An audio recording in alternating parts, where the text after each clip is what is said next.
धन्यवाद. बोला. 1 ऑगस्ट 2024 रोजी सुप्रीम कोर्टाने जो निर्णय दिला होता आणि तो अनेक राज्यांमध्ये खऱ्या अर्थानं त्या निर्णयाचं स्वागत झालं, तेच स्वागत आज महाराष्ट्र सरकारनं केलं. बदर समिती जास्तीत जास्त प्रमाणात सक्रिय करावी आणि येणाऱ्या 2 ते 3 महिन्यामध्ये महाराष्ट्र राज्यामध्ये उपवर्गीकरण जाहीर करण्यासाठी सर्व प्रयत्न केले जातील असे आश्वासन माननीय मुख्यमंत्र्यांनी दिले. आणि त्या संदर्भातली आजची मातंग समाजाची बैठक होती आणि या बैठकीला माननीय मुख्यमंत्री स्वतः उपस्थित होते, माननीय गिरीश महाजन साहेब उपस्थित होते, महाराष्ट्रातले आमचे सर्व नेते उपस्थित होते.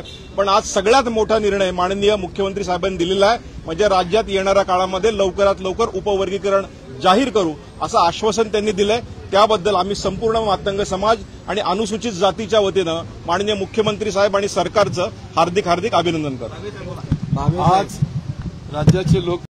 धन्यवाद. बोला. 1 ऑगस्ट 2024 रोजी सुप्रीम कोर्टाने जो निर्णय दिला होता आणि तो अनेक राज्यांमध्ये खऱ्या अर्थानं त्या निर्णयाचं स्वागत झालं, तेच स्वागत आज महाराष्ट्र सरकारनं केलं.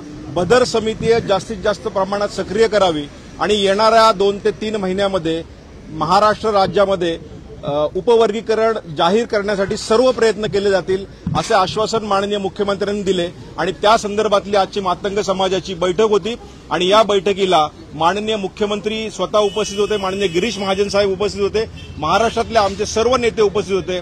पण आज सगळ्यात मोठा निर्णय माननीय मुख्यमंत्री साहेबांनी दिलेला आहे, म्हणजे राज्यात येणाऱ्या काळामध्ये लवकरात लवकर उपवर्गीकरण जाहीर करू असं आश्वासन त्यांनी दिलंय. त्याबद्दल आम्ही संपूर्ण मातंग समाज आणि अनुसूचित जातीच्या वतीनं माननीय मुख्यमंत्री साहेब आणि सरकारचं हार्दिक हार्दिक अभिनंदन करतो. आज राज्याचे लोक